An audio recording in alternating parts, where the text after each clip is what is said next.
Do you guys remember when VR was going to be the next huge thing? People were advertising it, everyone was trying to make their own, and it seemed like, okay, this is the future of video games. But then it came out and didn't really blow up. I have the PSVR and I love it. Using it really does feel like the next thing in gaming.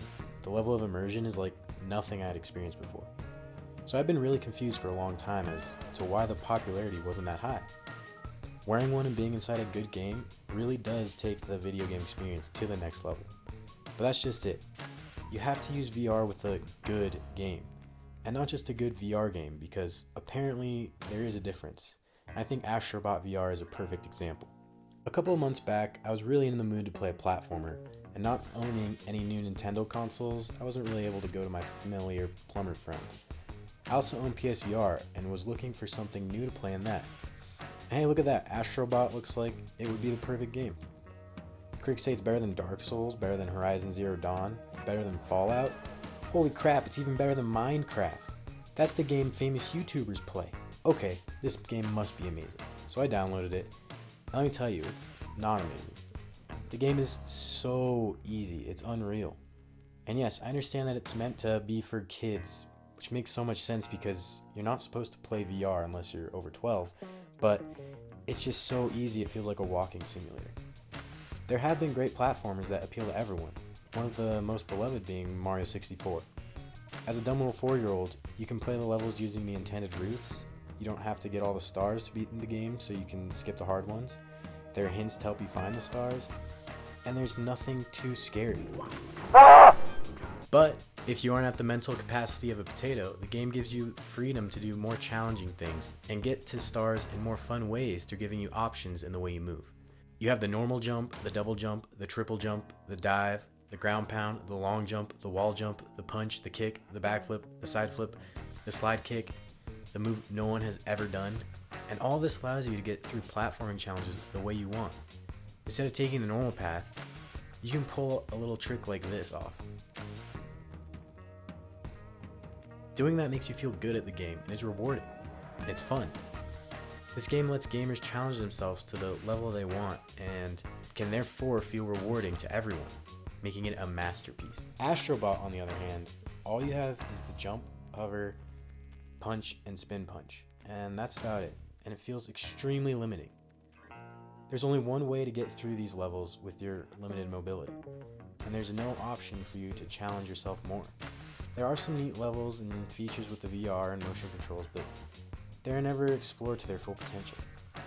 There's side content in the game that becomes more challenging and fun, but the fun part of the game shouldn't be the side stuff.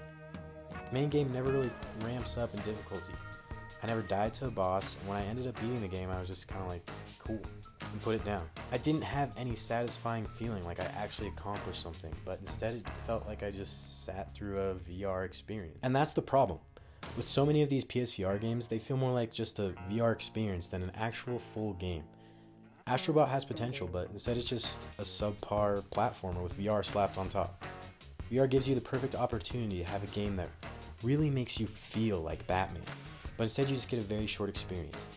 Firewall 0 Hour is great at its core gameplay. Using the aim controller and leaning with your actual body is really fun, but the game falls short with only having one game mode option. A few more interesting game modes, like maybe something more competitive and round-based like CSGO, would make this game actually feel like a full experience. The games like I Expect You to Die or Office Simulator are fun, but just kind of feel like a VR proof of concept, and the entertainment from the gimmick eventually wears off. The best games to me are the ones that actually try to be full games, but just in VR. Farpoint doesn't have a great story or anything that's special, but killing aliens with your aim controller and actually feeling like you're progressing through something for a reason is a lot of fun. The Persistence, also not a great story, and the gameplay gets stale, but it's still memorable because it actually feels like a real full game. These are the memorable games for me, and if you took the VR away from them, there would be nothing.